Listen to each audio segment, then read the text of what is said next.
आणि आता एक महत्त्वाची बातमी, छत्रपती शिवाजी महाराज टर्मिनसचा आता कायापालट होणार आहे। सीएसएमटीच्या पुनर्विकासाची पायाभरणी पंतप्रधान मोदींच्या हस्ते करण्यात येणार आहे। या पुनर्विकासाचा एकूण खर्च 1813 कोटी रुपये इतका असणार आहे। त्यामुळे आता सीएसएमटीचं रूपडं बदलणार आहे आणि येत्या 2.5 वर्षात रेल्वे स्थानकावर विविध सुविधा उपलब्ध होणार आहेत। रेल्वे लँड डेव्हलपमेंट अथॉरिटी आणि मध्य रेल्वेच्या सहकार्याने सीएसएमटी स्थानकाचा हा पुनर्विकास करण्यात येणार आहे। त्यामुळे देशभरातून मुंबईमध्ये येणाऱ्या पर्यटकांना आणि मुंबईकरांना सरकारकडून सुविधांचं गिफ्ट मिळणार आहे।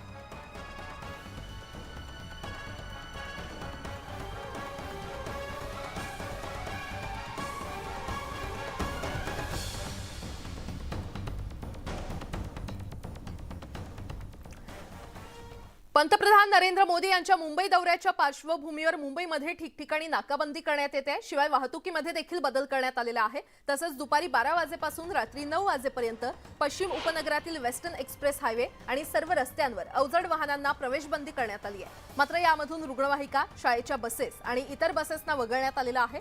मुंबई आंतरराष्ट्रीय किंवा देशांतर्गत विमानतळावरून फ्लाईट असलेल्या प्रवाशांना लवकर पोहोचावं लागणार आहे। संध्याकाळच्या वेळेत घाटकोपर वर्सोवा मेट्रो 2.25 तासांसाठी बंद असणार आहे। पंतप्रधान नरेंद्र मोदींच्या मुंबई दौऱ्याच्या पार्श्वभूमीवर पश्चिम उपनगरातील वाहतुकीमध्ये केलेल्या बदलांवर आपण ग्राफिक्सच्या माध्यमातून नजर टाकूयात। Western express highway Dharavi Worli sea link कडून फॅमिली कोर्ट जंक्शन पुढे कुर्ल्याच्या दिशेने प्रवेशबंदी असणार आहे। तसंच संत ज्ञानेश्वर मार्गावरून कुर्ल्याकडे जाताना इन्कम टॅक्स जंक्शन पुढे प्रवेशबंदी असणार आहे। तर खेरवाडी शासकीय वसाहत, कनकिया पॅलेस, वाल्मिकी नगरकडून पुढे सुर्वे जंक्शन आणि रजाक जंक्शनवरून बीकेसी धारावी वरळी सी लिंकच्या दिशेने वाहनांना प्रवेशबंदी असणार आहे। बीकेसी मध्ये रस्त्यांवर पार्किंगला मनाई करण्यात आलेली आहे।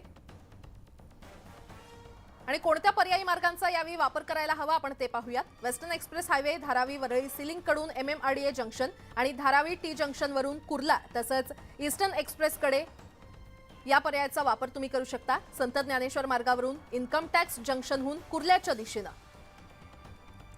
गुरु नानक हॉस्पिटल जवळ जगत विद्या मंदिर जंक्शन येथून कलानगर मार्गे धारावी टी जंक्शनवरून कुर्ल्याच्या दिशेने या मार्गाचा वापर करू शकता।